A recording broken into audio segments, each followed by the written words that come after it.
Welcome, everyone. Welcome and good morning. My name is Yolanda McBride, and we are pleased to have you join us for another webinar focused on making college success a reality for New York's youth in care. I am the Director of Public Policy at Children's Aid, and today's presentation features information that will support your efforts to ensure students from foster care are able to access the maximum amount of financial aid and cash assistance they will need to cover their higher education expenses. During today's session, we will review new federal funding provisions and program changes designed to bolster support for the many students who faced academic challenges and disruptions during the COVID-19 pandemic. Joining me this morning, our presenters are Kenneth Curtin, Program Manager at the New York State Office of Children and Family Services, focusing on higher education and transition services initiatives that support youth in care. He also is the Education Training Voucher Coordinator for New York State and has more than 10 years of experience in youth development. Kenneth is dedicated to ensuring all youth have the resources and skills they need to successfully transition to adulthood. We also have with us Michael Turner, who is a Client Relations Manager for the Higher Education Services Corporation College Priority Services Unit, where he provides training and program support to college administrators, school counselors, and community-based organizations with various New York State student financial aid issues. Prior to joining HESC, he worked in the Office of Student Financial Services at Fordham University and has over 18 years of experience in student financial aid administration. We also have with us Sonia Gonzalez, the Executive Director of Education and Employment Initiatives for the New York City Administration for Children's Services in the Office of Family Permanency Services. She manages several initiatives and continues to identify post-secondary resources to help improve educational outcomes for New York City youth in foster care. Sonia's 15 years of career experience in college counseling and program management have been focused on improving access to education and closing the achievement gap for vulnerable youth. As mentioned earlier, we will share several new developments related to the allocation of temporary post-pandemic funds focused on giving students a financial boost as they work to get back on track with their educational goals, as well as information on some traditional financial aid programs. So a bit of housekeeping. Everyone will be in listen-only mode. If you have questions, we ask that you please use the Q&A feature. I will say it again, we ask that you please use the Q&A feature and not the chat, as we will be monitoring the Q&A feature. Again, we ask that you please refrain from using the chat box for questions and use the Q&A feature for that. We will again monitor questions and address all questions at the end of this presentation, and perhaps some during the presentation, depending on the questions. This presentation will be recorded and will be available on the FISA College Success Resource Guide website. All of the slides, resources, and materials we covered during this presentation will be included and uploaded to the website. The link is in the chat box. Why we need to make college success a reality for foster youth. Maximizing financial aid is a critical component for students seeking to get back on track after experiencing disruptions, learning loss, and disconnection during the COVID-19 pandemic. For youth with a foster care background, there are other challenges to pursuing post-secondary education. Research shows that 87% of foster youth want to go to college. However, the rising cost of attendance can feel insurmountable. Another common barrier for these young people, is completing complex financial aid applications. Ideally, aspiring students would have someone to help explain the process, go over the key terms, and review the necessary documentation, while taking into account their specific needs as current or former foster youth. We will talk more about how to address some of these roadblocks shortly. The College Success Resource Guide. First, I'd like to share a helpful online resource tool that will help you support students with a foster care background The College Success Resource Guide, an online tool, was launched in February 2020. The website is in the chat. We encourage you to explore all of the tools and information inside the guide's 6 chapters after today's webinar, and this information has been updated to reflect the recent changes you will hear about today.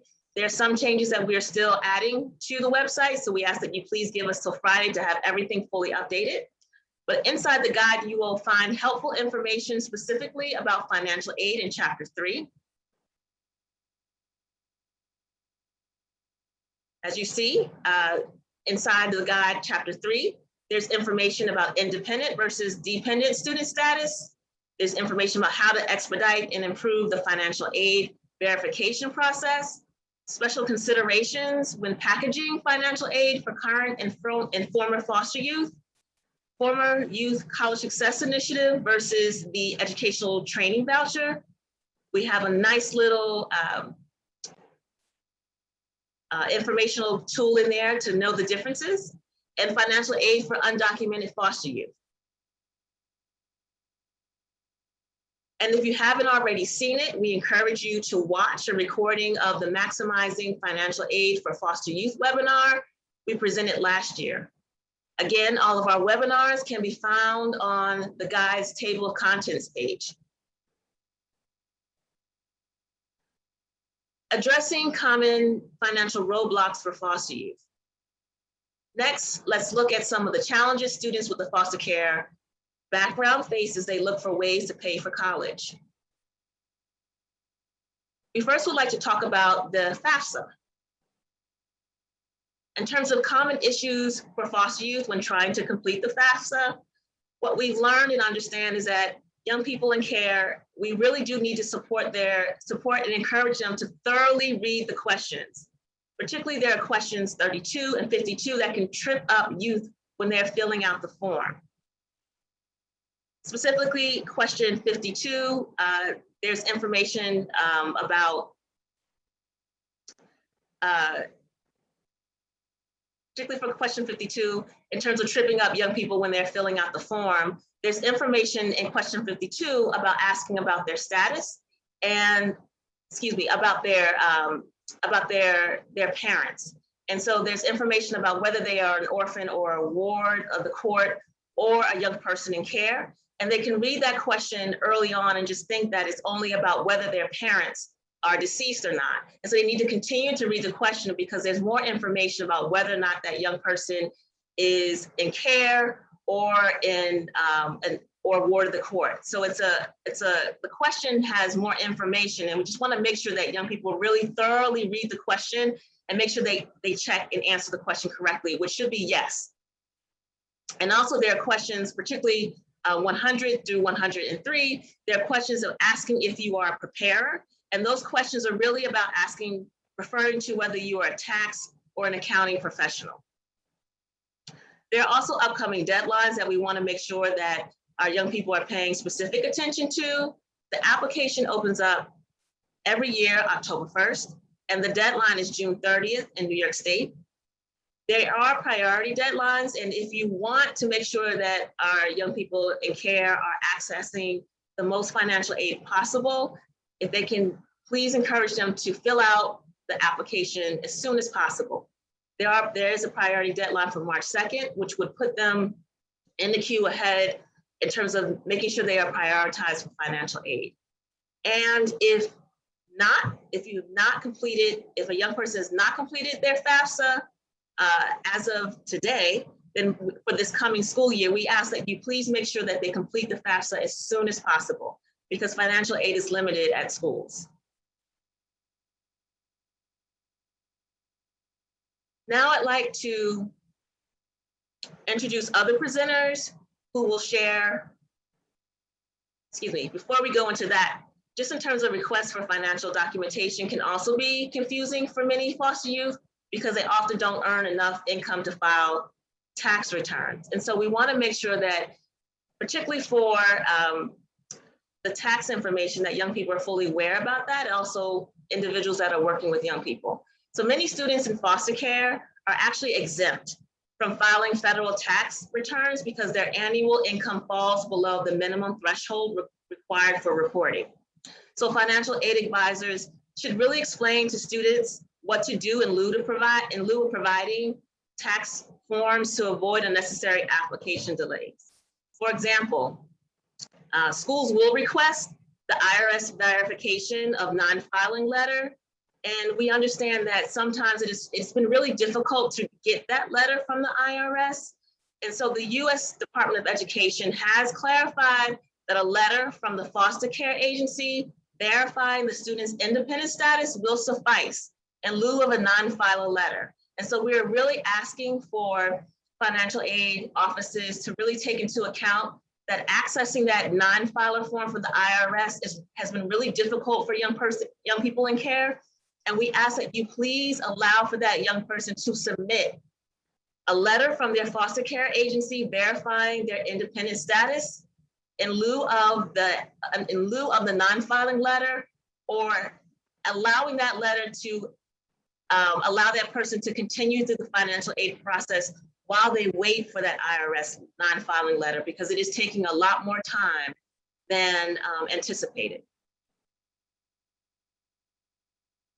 Now, I would like to introduce our other presenters who will share information about new cash assistance opportunities and financial aid opportunities available to foster youth. They also will explain the temporary changes to financial aid programs in response to the pandemic. A reminder that you can submit your questions in the Q&A box. And first we have Kenneth Curtin from the New York State Office of Children and Family Services. Kenneth? Thank you, Yolanda.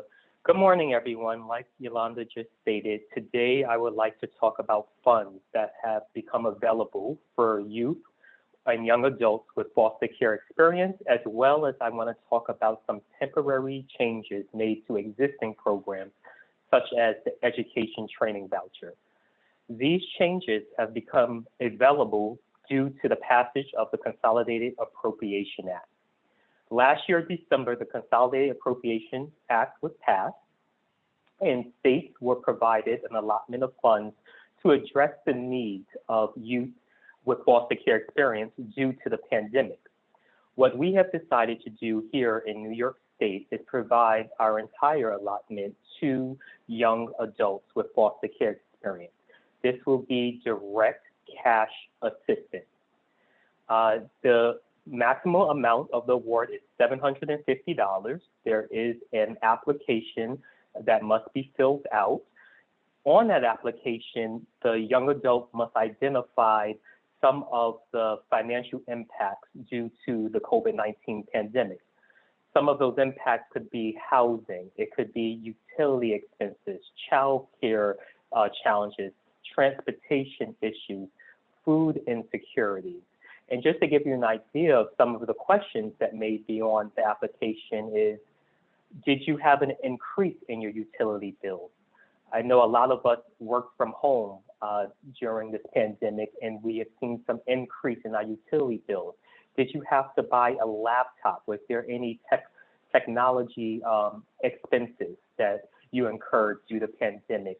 Are you behind on rent? Are there any food insecurities? All of those questions can be found on the application, and young adults can pick as many obstacles or challenges that they face on the application, and then an award of up to $750 will be provided directly to them.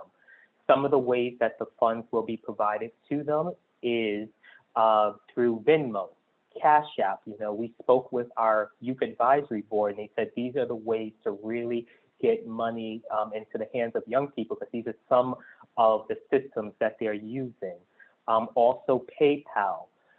If there is a young adult who just wants a check can be mailed to them.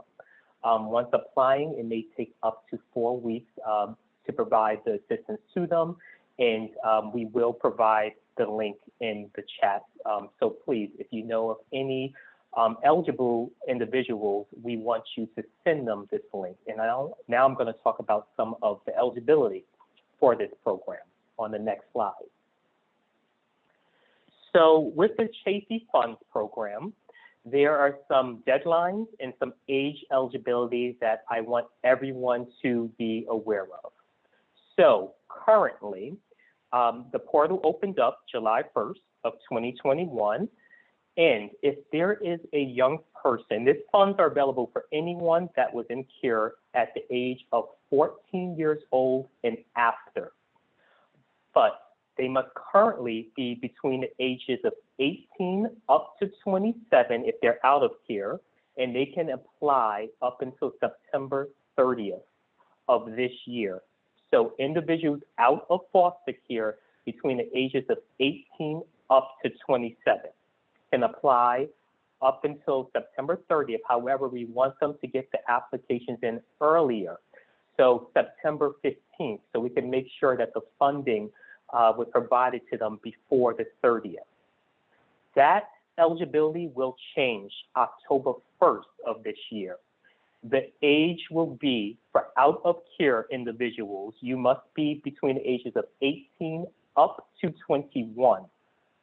And you can be provided funding between October 1st of this year until September 30th of 2022. So this is really important for individuals that you may know of or that you currently are. If you are 21 years old and up to 27, please apply now. The deadline is quickly approaching, and we want to make sure that you receive the funding. At this time, it is a one-time apply once for one-time funds. In CURE Youth, currently, like I said, the portal opened July 1. If you are 20 and 21 and you are currently in foster care, you can also apply for the funding up until September 30th, 2021. And then October 1st, that will change. And only in CURE Youth at the age of 20 may apply for funding, and they can apply up until September 30th of 2022. The website link is below. I know that there's a lot of deadlines and eligibility changes due to date, but please feel free to go to the website. Also, at the end of this presentation, I will drop the Chafee email link into the chat so that you can ask any questions at any time also there. So I just want everyone to understand the changes, but we really want to stress for the older youth to have them apply now because the deadline is quickly approaching. So now I will move on and talk about some of the temporary changes made to the Education Training Voucher, also due to the Consolidated Appropriation Act. So on the next slide, on this slide, on the left-hand side, this is the current, this is the status before the Consolidated Appropriation Act of the eligibility requirements for ETV. And on the right-hand side, you will see the temporary changes to ETV. Some things change, and as you can see, some eligibility remained the same. We're going to go through this.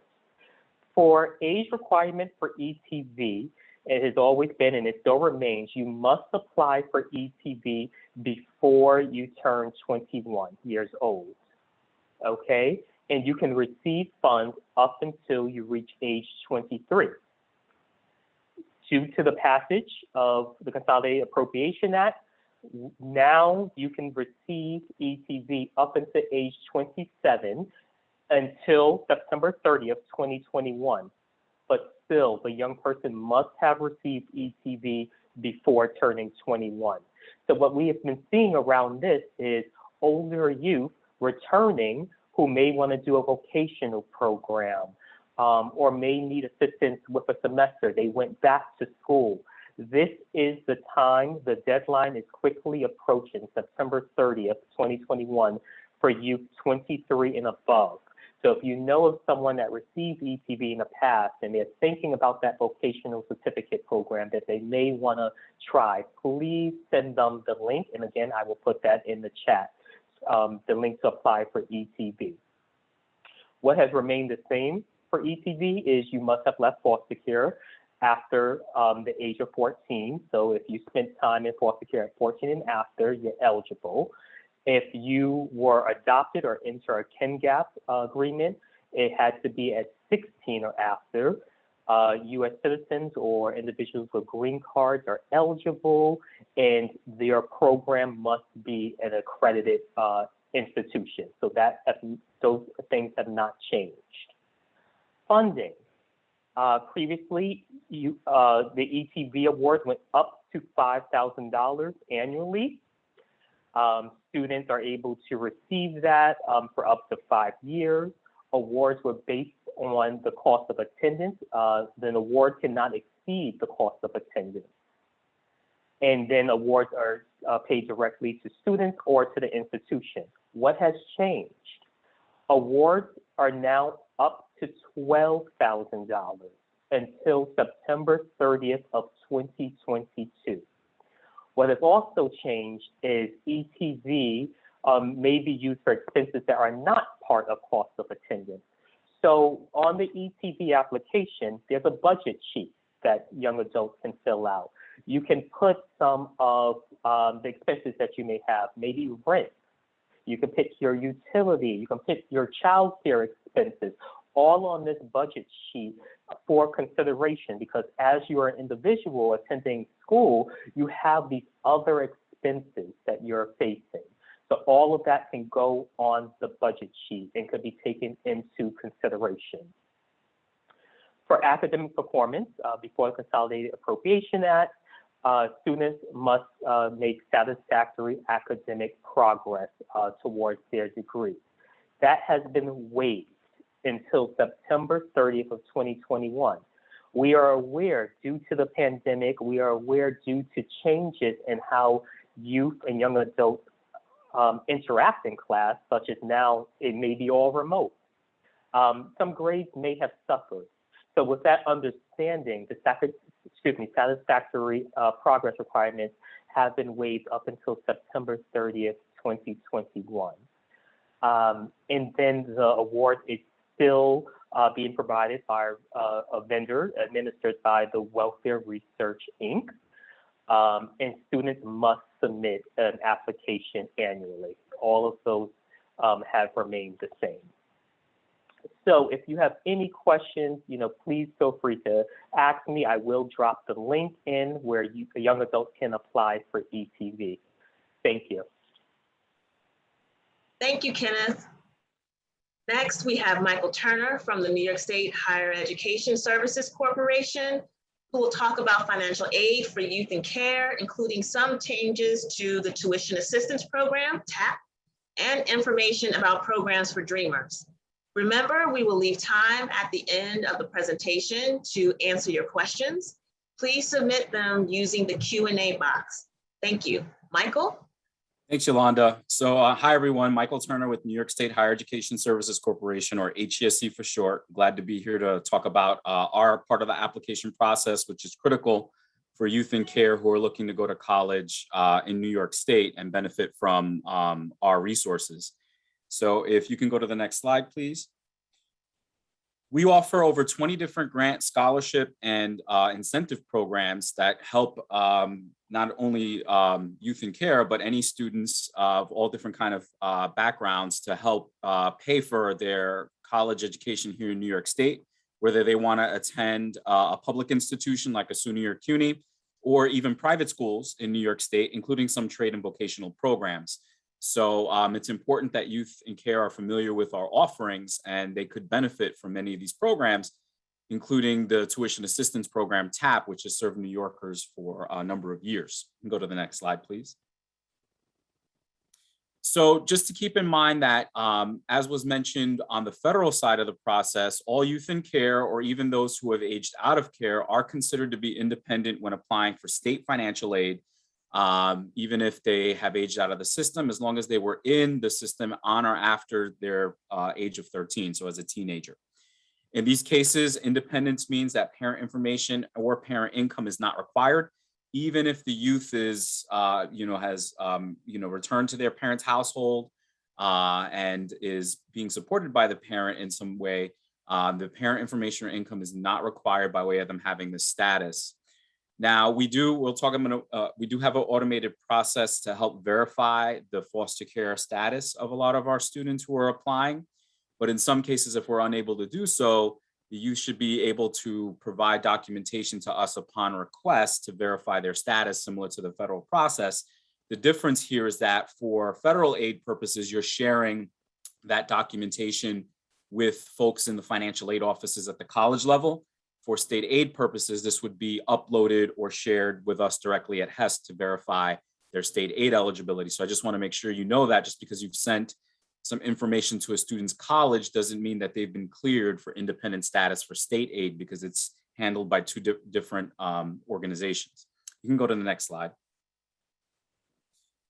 Also keep in mind that in New York State, there are now two different pathways to apply for state aid, depending on the citizenship or immigration status of the youth in care. We have what I call the traditional pathway, where students are required to file the FAFSA and then connect to the New York State student aid payment application. And our new pathway is a pathway exclusive for those students who would be applying under the provisions of the New York State DREAM Act. You can go to the next slide, please. The traditional pathway, as I mentioned, would be for students who are eligible for federal aid and must file the FAFSA as a prerequisite application in order to apply for state aid. So this one includes students who are US citizens or permanent residents who meet all of the citizenship criteria to qualify for federal aid via FAFSA. They would complete their FAFSA, and at the end of the FAFSA application, they receive this confirmation page where it allows them to continue on to the New York State student aid payment application so they can file for TAP or any of our other programs. So those would be that would be the traditional pathway. You can go next.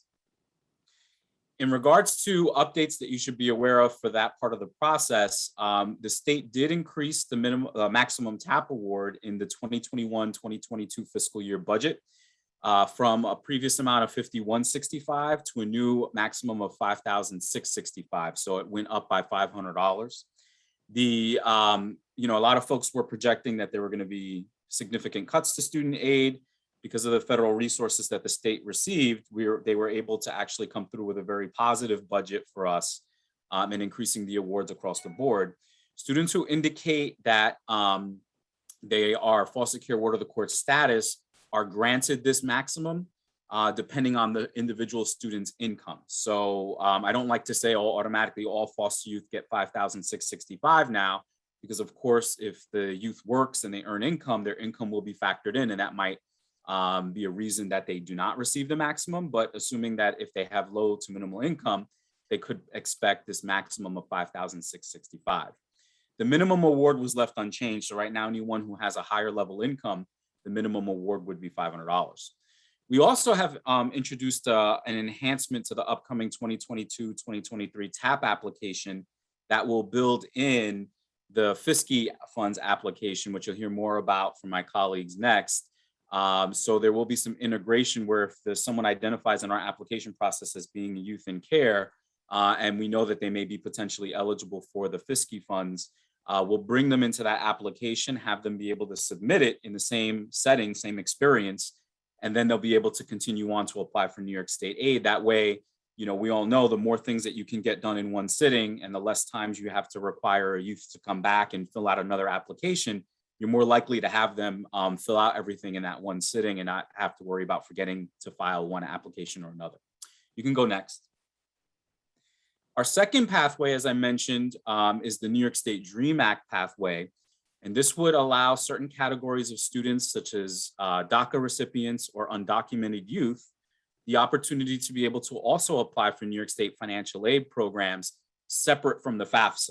So obviously, if a student is undocumented, they don't have a social security number, they won't be able to even initiate a FAFSA application online. So we've created this unique application process where FAFSA is not a prerequisite. They don't have to have filed FAFSA. They're allowed instead to go through the New York State DREAM Act portal and file their application. And not only does it open up the chance for them to receive potentially TAP and other state aid programs, but also would be their way of declaring eligibility for the opportunity programs like EOP, HEOP, SEEK, and CD, also the C-STEP program. You can go to the next slide. So how do they initiate the DREAM Act application? Remember, separate from FAFSA, I don't have to file a FAFSA. I just go to the HESC website, hesc.ny.gov/dream.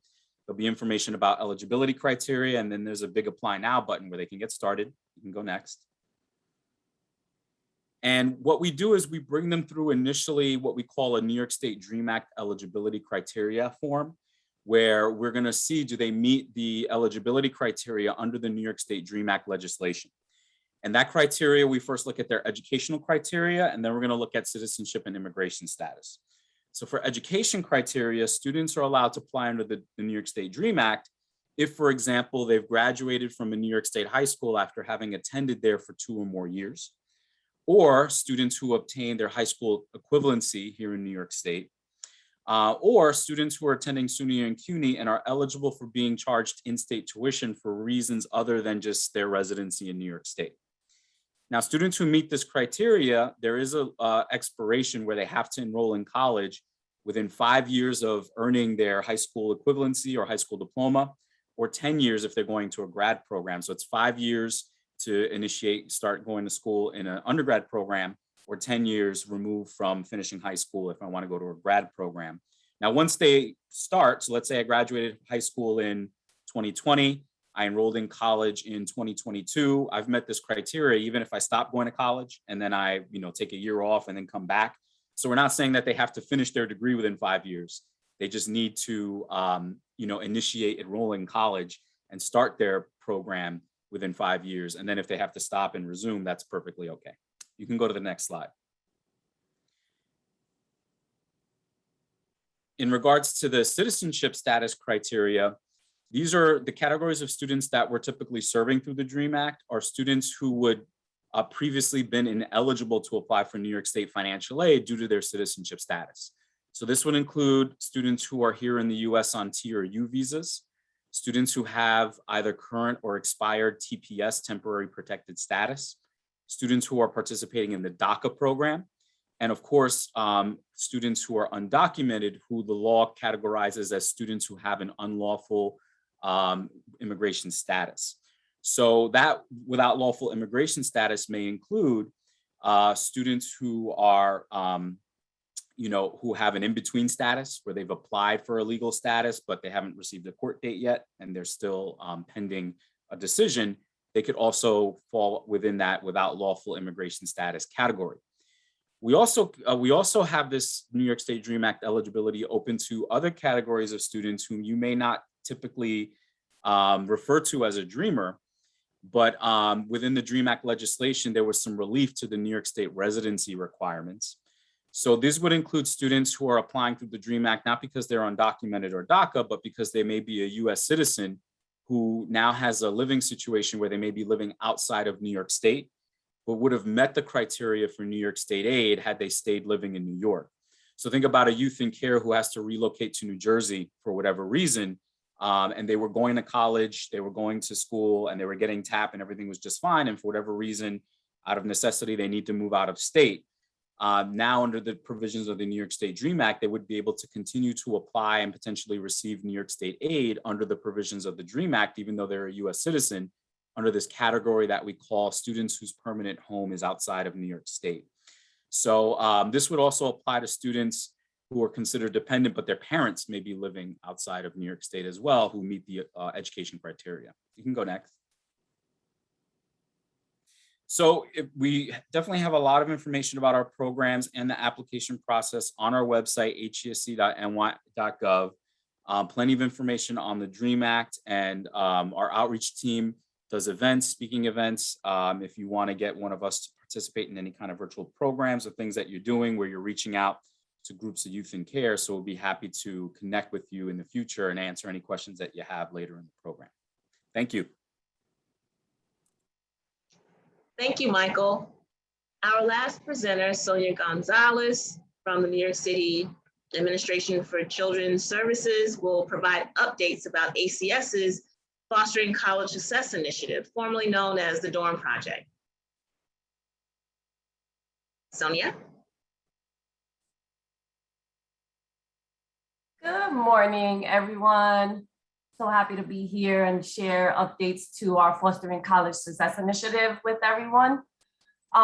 So as many of you on this call know, through an ACS contract, New York Foundling has been providing tutoring, coaching, and support services for approximately 120 students attending CUNY.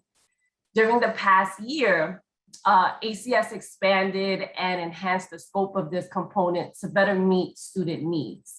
So in academic year 2020-2021, the program began serving non-CUNY students for the first time. A career counseling component was added to complement the tutoring and coaching. FCSI met with students virtually as needed due to the pandemic and implemented a variety of programs to help students through a difficult time. A youth advisory board was developed. There were a ton of virtual recreational activities scheduled with our youth. Seminars on physical and mental health were also provided. And because of this expansion to begin serving non-CUNY students, a total of about 130 students benefited from program services this year.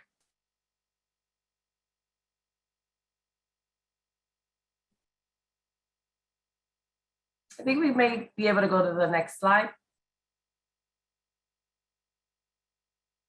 So some of the eligibility requirements for the program is that students have to currently have to have an active case in foster care with ACS upon enrollment in the program.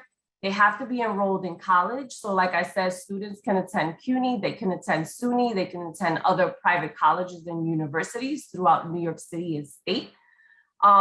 Students have to be motivated to receive the support services. So they will be connected with a coach. They'll be receiving social emotional support. They'll be connected with tutors and career services. Students also have to apply for all financial aid applications. So students have to apply for FAFSA, TAP, ETV, and we're also working with students to complete the FICE consent form as well. Because we've delinked program services with housing. So in the past, as you know, every student who joined the program was connected to a CUNY dorm.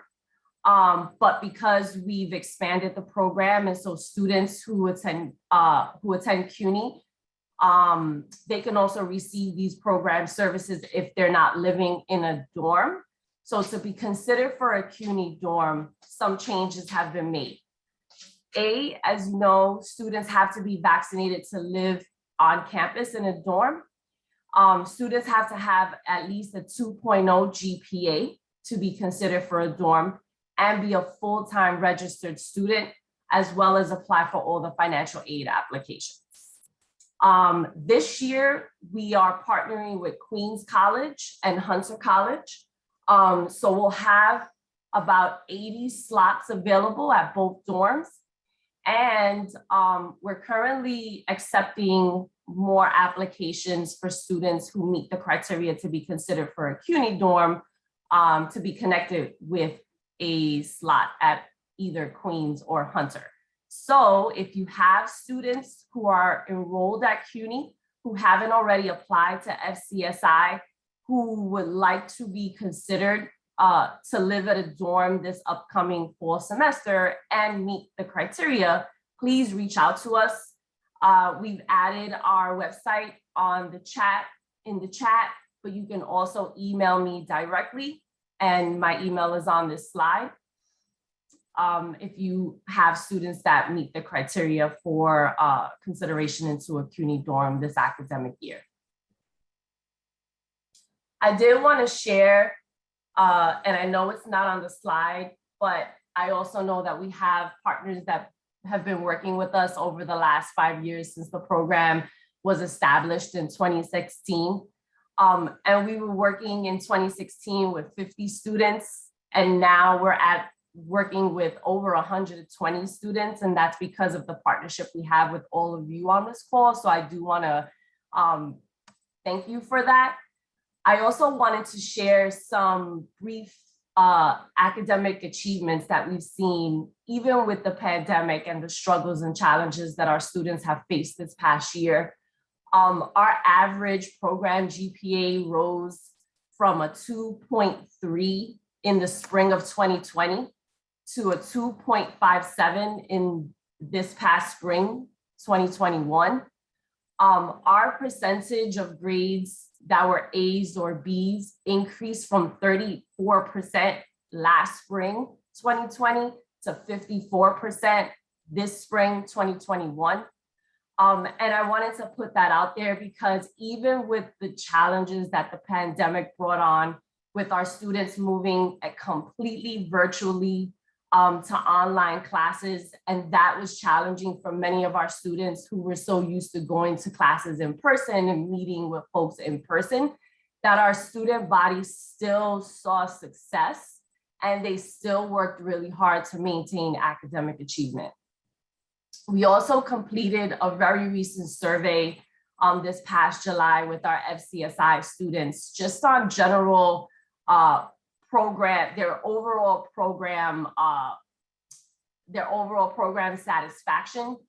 And very early data showed us that 84% of our respondents are satisfied with the program overall. 90% of them feel really comfortable with asking their college success coach for support. 94% find the tutoring services to be helpful. 76% of them feel that their grades had improved because of tutoring. And with our new component, which is the career counseling component that was implemented this past academic year, 68% reported that they find the one-on-one career counseling to be really helpful. So I just wanted to put that out there because even with all of the challenges that we saw this past year with moving totally virtual, with our students having to leave their dorms because of the pandemic and move back into the community, and then for many of them who returned back into the dorm once the city opened up one of our dorms at Queens College, and then we partnered with Hunter College, who also accepted students. Like our students did a lot of moving this year, and they still continue to move around right now, but they are still connected to the program and they still are doing well academically. And we just want to like highlight that for our particular students and their successes. Do I have another slide? No, that's the last slide. So. Okay. Thank you so much. That's really helpful information to share. Great, thank you. I hope you guys do have students you can refer to us. Please reach out to us and we'll definitely support you with that. Thank you. Thank you again, Sonia. We also wanted to talk with you a little bit about the state's Foster Youth College Success Initiative. So there are two. There's the ACS, New York City has one, and then there's a statewide program. And so the statewide program was established in 2015 to support current and former foster youth attending public and private New York State colleges and universities. And this program is administered by the New York State Education Department.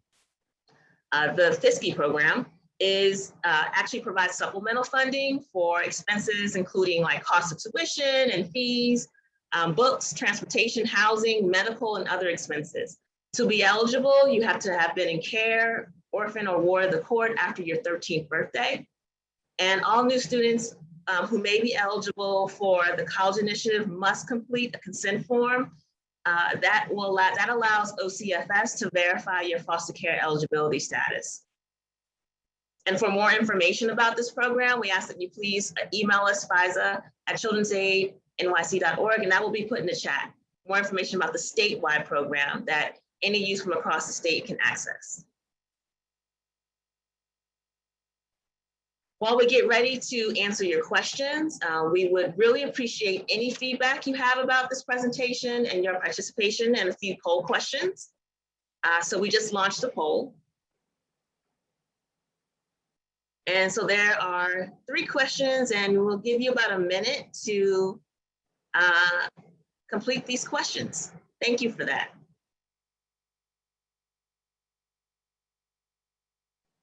And while you're completing the poll, we also ask if you have any additional questions that you want to make sure are answered for today, please put those in the Q&A chat box as we will begin to answer some of your questions.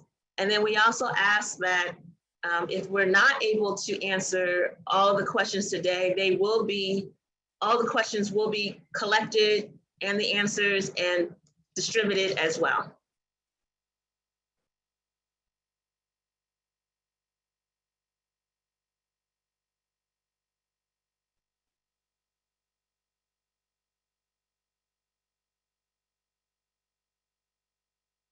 Thank you very much for participating in the poll.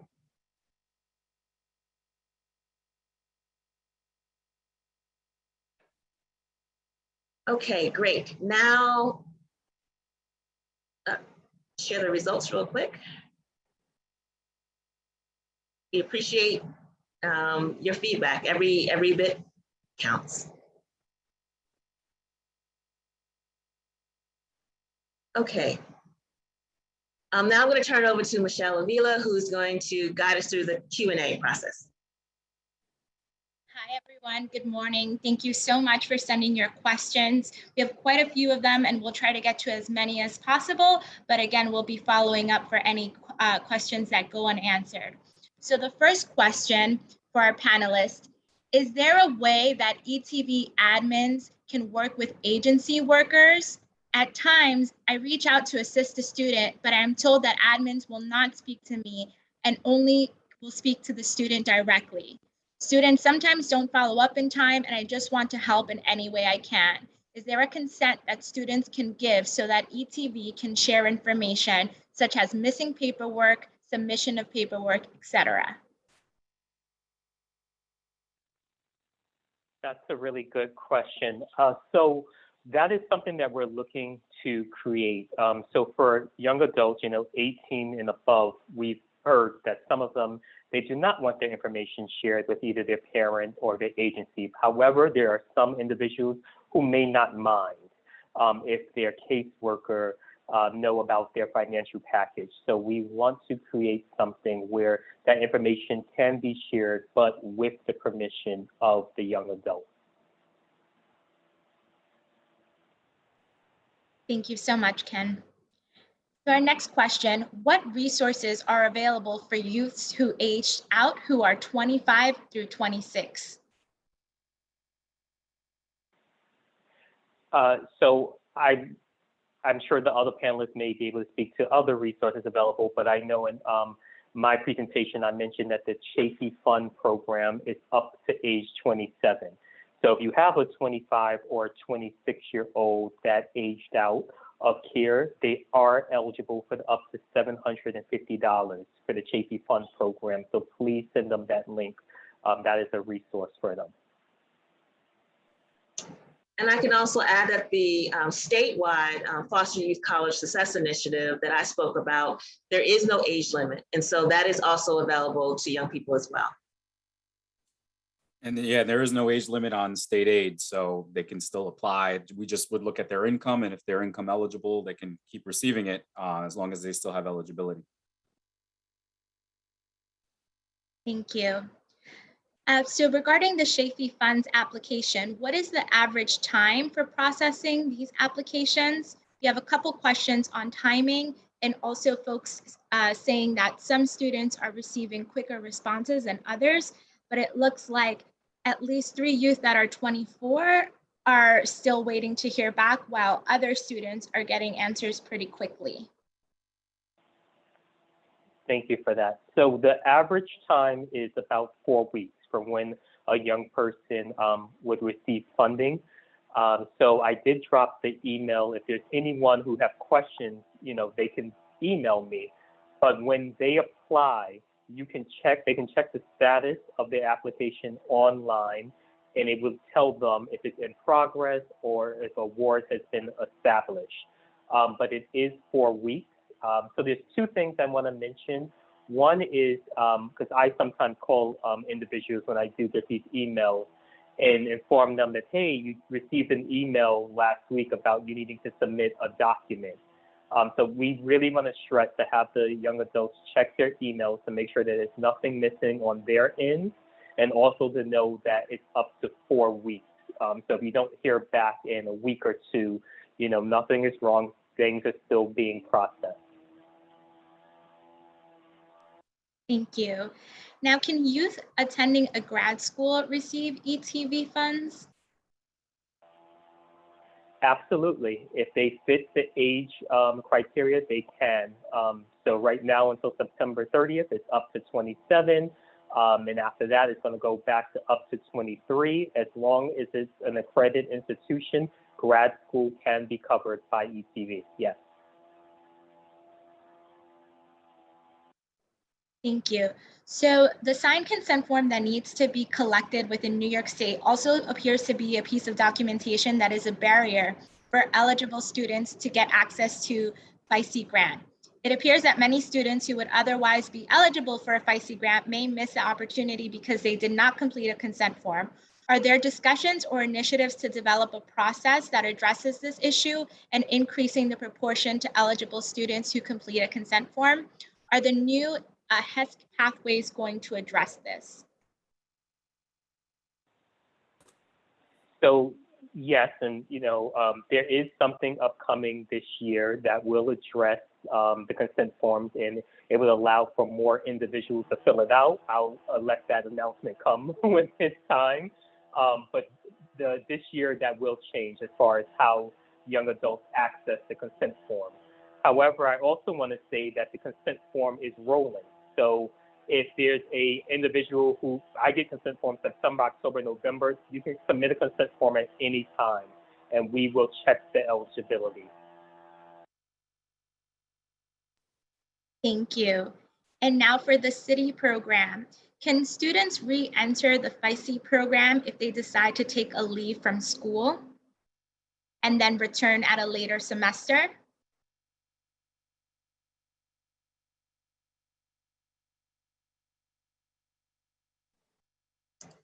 I think that question is for you, Sonia, for the city. Yes. We're not. So we're not FICE, we are FCSI. I know all of the acronyms sound the same. But so it depends on the student's age upon their consideration and return into the program. And so it'd be on a case-by-case basis based on the status of where the student is in terms of their age at the point where they are no longer enrolled in college and they take time off and then they want to re-enroll in college. So that would be on a case-by-case basis. So there's no clear-cut answer. I would say if there's a student in this situation, reach out to us and we will discuss and determine if we can re-enroll that student into the program to receive program services. If the student was in the program and they were dismissed from a CUNY dorm due to an incident or a behavioral issue and they were dismissed from the dorm, that's also on a case-by-case basis where we need to connect with CUNY to determine what the status of the student is and was upon dismissal to be able to be eligible to be considered for re-entry into a dorm. But students will most likely be able to be re-enrolled in the program to receive the services. So the coaching, tutoring, career counseling, and program services. I hope that made sense. Thank you, Sonia. Another question, can students still complete the FAFSA to receive financial aid for fall 2021? Yeah, it's still open, and so is the New York State applications. The deadline, the latest a student has to file their federal and state aid applications is usually by the end of the academic year that they're seeking the money for. So the deadlines would be the end of the 2021-2022 academic year, which would be next June 30th, 2022. There are some special programs in New York State, for example, like the Excelsior Scholarship that they run on a limited application period. So the Excelsior Scholarship application is closing at the end of August this month. So, but the general TAP and FAFSA, those are all available. But of course, the earlier they file, the better. Thank you. And a similar question for the DREAM Act. Is there a deadline for applying to the DREAM Act? Also, is there an email contact? Yep. So the same thing is, as long as the student is still in that academic year that they're seeking aid for, the latest that they can fill out a DREAM Act application and request TAP would be end of the 2021-2022 school year. But if they're trying to apply for the Excelsior Scholarship through the New York State DREAM Act, that deadline is August 31st. So it depends on which specific financial aid opportunity they're trying to get through the DREAM Act. There's going to be different deadlines, but for TAP, it's the same deadline as for the non-DREAM Act students. In regards to contact information, we really try to make it easy for DREAM Act applicants to contact us to get assistance. So when they're logged into their DREAM Act application platform and they're working on their TAP application or their DREAM Act eligibility application, there's always a green chat button to request assistance. And so they can either chat live with a representative if we have someone available live, or there's a way that they leave a message there and then someone will follow up with them. So that's the way that we prefer the DREAM Act applicants to contact us. Thanks so much. And we'll take this last question. Will ETV cover room and board if a student decides to take summer courses? I have a client attending SUNY and she wants to finish school early so she can take summer classes, but then she always has a bill. Yes, if they have not hit their max already for the previous semesters, like fall and spring. So yes. Thank you so much. Yolanda, I'll turn it over to you. Thank you, Michelle. I know that we were not able to get to all of the questions, but we'll definitely put all the questions and the answers together and get that out to you so that you have that at your disposal. I know how helpful sometimes it is to have that information in front of you. Okay, so next we wanted to talk to you before we finish about the FISA College Success webinar library. This is where all of our webinars are. So using the College Success Resource Guide, there's a really nice webinar that has that goes through the guide, the overall online guide, and provides some helpful hints and tips. There is one on the College Success Initiative. There are actually two. There's one from last year and one from this year in terms of this year's process, which is a little bit different. There's a webinar on the guide navigation for parents, caretakers, child welfare staff, and students. There's one on maximizing financial aid for foster youth. There's one from last year, and then there's this one today that will be available to you. The guide navigation for higher education staff. And then there are also some distance learning policy recommendations. There is a webinar on that as well. And all previously recorded modules are available for viewing at the link that you see on the slide. And as I mentioned again, we will add today's recording to the webinar library as well. Before we conclude today's session, we wanted to make you aware of a new FISA report, an upcoming webinar about foster youth and education. The Moving Forward Post-Pandemic Blueprint and webinar series are examples of how FISA is responding to the post-pandemic challenges facing students in foster care. We will share survey results as well as policy priorities and recommendations focused on improving educational outcomes for the state's youth with a foster care background. You can actually register for this session today, and the link is in the chat. Just really want to thank everyone and to all of our presenters for attending today's session. We really truly appreciate everything you do to make it possible for young people in foster care to secure the financial resources they need to pursue higher education, earn their degrees, and prepare themselves for future success. Thank you so much again, and enjoy the rest of your day.